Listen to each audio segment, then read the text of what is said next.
अहम ख़बर शेयर कंदासीं। शहरनि जे सरताज हज़रत शाह अब्दुल लतीफ़ भिटै रहमतुल्लाह अलैह जे 279 उर्स जूं तक़रीबूं जारी आहिनि। भिटदणी जी दरगाह ते धागनि जी रस्म में वक़्ती सजादा नशीन सैयद ख़ावर हुसैन शाह पिणु शरीक थियो आहे। लाखणे लतीफ़ जे उर्स मुबारक जी पुॼाणी वारनि तक़रीबुनि में वॾे अंग में अक़ीदतमंदनि शिरकत कई आहे। हैदराबाद में अदबी कॉन्फ्रेंस पिणु कोठाई हुई। शाइरनि अदीबनि सुगड़नि खे लतीफ़ अवॉर्ड्स ॾिना विया आहिनि।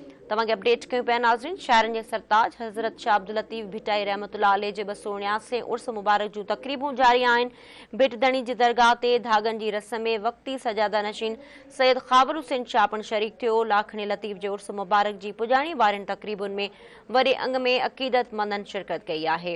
मूंखे ॿुधायूं उर्स जे मौक़े ते हैदराबाद में अदबी कॉन्फ्रेंस पिणु कोठाई वई आहे, जंहिंमें शाइरनि अदीबनि सुगड़नि खे लतीफ़ अवॉर्ड्स ॾिना विया आहिनि।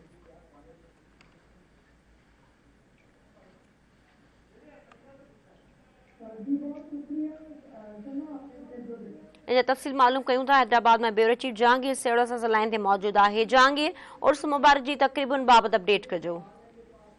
जी बिल्कुल, लाखणे लतीफ़ जे जेको आहे सो उर्स मौक़े जी आख़िरी तक़रीबूं जेके आहिनि हैदराबाद मुमताज़ ऑडिटोरियम में जेके आहिनि मुनक़िद थियूं आहिनि।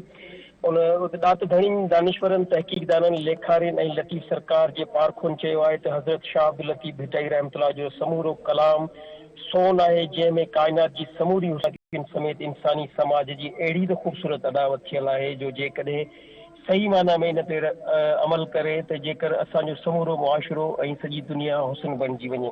मां तव्हांखे ॿुधायां त अहिड़नि ख़्यालनि जो इज़हार हिननि अॼु लाखणी लतीफ़ जे 279 सालियाने 3 ॾींहं वारे उर्स मुबारक जे ॾींहुं 3 ॾींहं आख़िरी ॾींहं ते मुमताज़ मिर्ज़ा हॉल हैदराबाद में मुनक़िद कयल सालियानी अदबी कॉन्फ्रेंस जे मौक़े ते कॉन्फ्रेंस खे ख़िताब कंदे कयो। इन मौक़े ते ॻाल्हाईंदे सिंध जे सेक्रेटरी डॉक्टर नसीमुल गनी साहिब चयो त सकाफ़त हिकु वहिकिरो आहे जंहिंजो हिकु वॾो सिलसिलो ऐं तसलसल आहे, जंहिंखे सहेड़ण लाइ कोशिशूं हलंदड़ आहिनि। इन खां अलावा वॾे अंग में इन पूरी तक़रीब में जेको सिंध जे लेखकनि, शाइरनि, अदीबनि, सहाफ़ियुनि ऐं शहरनि जेके आहिनि सां शिरकत कई। इन तक़रीब जी पुॼाणी में जेके आहिनि से लतीफ़ अवॉर्ड पिणु जेके आहिनि ॾिना विया हुआ।